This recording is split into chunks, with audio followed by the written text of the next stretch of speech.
Good evening, my lovelies. What it do, what it do, what it do. This is Yaakov coming straight from that Spiker Star, aka the Messenger, aka the Virgo Goddess, aka the Daughters of Zion, aka that Topaz Gem, Sapphire. Hey, listen, always have a message for you, but it's up to you to discern what Ms. Yaakov was trying to say. Remember, I'm just an outsider looking into your world, seeing things that you just don't see, okay? But dig this here. The name of this is called Was the Translations Tampered With? Now, before I get started with this, let me just say this, okay? Just because the translations was tampered with and people in the institution called the church are bad people and all this extra stuff, that does not mean that you're not responsible for your own salvation, okay? Regardless of what the situation is, okay, how the Bible is being translated, you are responsible for your own salvation and your own repentance, okay? Was the translations tampered with? Absolutely, absolutely it was translated with the intent of deception and false hope, misleading the potential believer. A lot of the translated prophecies were also translated with the intent for profitable gains as religious economy generates 1.2 trillion in value to suit religious agendas, creating division and religious warfare against other religious denominations and its believers. Examples being tampered and rigged. Ezekiel 40 through 48 was translated with the intent to suit a certain specific religion and all its followers, but it backfired and is now unfulfilled. Now, did it happen spiritually in the celestial realms? Absolutely it did, because that's where the temple was located, the gods and the high priest, but it did not fulfill in this physical world, okay? So yes, Ezekiel 40 through 48 was already fulfilled in the celestial realms, okay? Because remember, Isaiah 65 to 17, God promises a new heaven and a new earth, okay? So he's going to bring his kingdom in the temple down upon the new earth, okay? So yes, it absolutely happened already, okay, in the celestial realms. Those are where the gods are, okay, the material and the high priest, which is Melchizedek. Everything is up there in the celestial realms, okay? So yes, it already happened, but in this physical world right here, no, it did not happen, and it is not gonna happen, okay? Because the op never gave up the turf.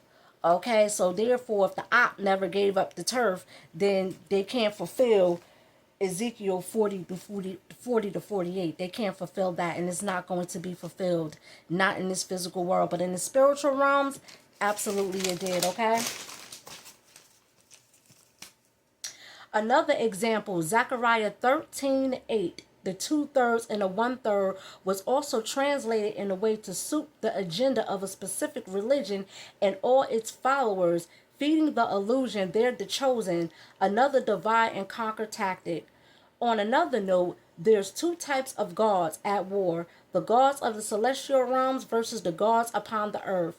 The religious gods will conquer up all the denominations and its believers, and the celestial gods will conquer up all the religious earthly gods upon this earth. The overall tactics is to kill to remain in power and exalt their worldly regime. Okay, so that's basically going on with that. Now, Zechariah 13:8, the 2/3 and the 1/3. Let me just say this, because you got the devil trying to execute the 2/3. Okay, but the devil's 1/3 is this particular religion that exalt themselves to be the chosen, okay? But here's the deal with the devil versus God, okay? Good versus evil, okay? The devil can't keep up with 2/3 of the populace, okay? Because 2/3 of the populace is a lot of people, okay? So the devil can't really fulfill 2/3 of the populace, just like he couldn't fulfill Zechariah 40 to 48, okay? Only God himself can fulfill those prophecies, okay? And yes, he will kill 2/3 of the populace, because those are ungodly people and those are the enemy, okay? And they're down with Hasatan, okay, and his crew, okay? So that's basically what it is with that, okay? So this is how this religious thing goes, and people fail to realize is that this is a spiritual place. This earth is a spiritual place. It was built that way. It was created that way. Always was, always will be. Nothing will never change, okay? But this whole religion thing, religion generates 1.2 trillion, okay? So they had to spin this narrative. They had to spin this narrative to make it seem like, oh, these particular people over here are the chosen, and we're going to conquer up all these people over here, and we just going to split the spoils amongst us. No, no, no, no, no. No, no, no, no, no. Okay, it's all a divide and conquer thing with religion. Okay, and again, before I get on out of here, okay, again, and I'm gonna say this again, okay, just because the game is rigged, okay, and yes, it was tampered with.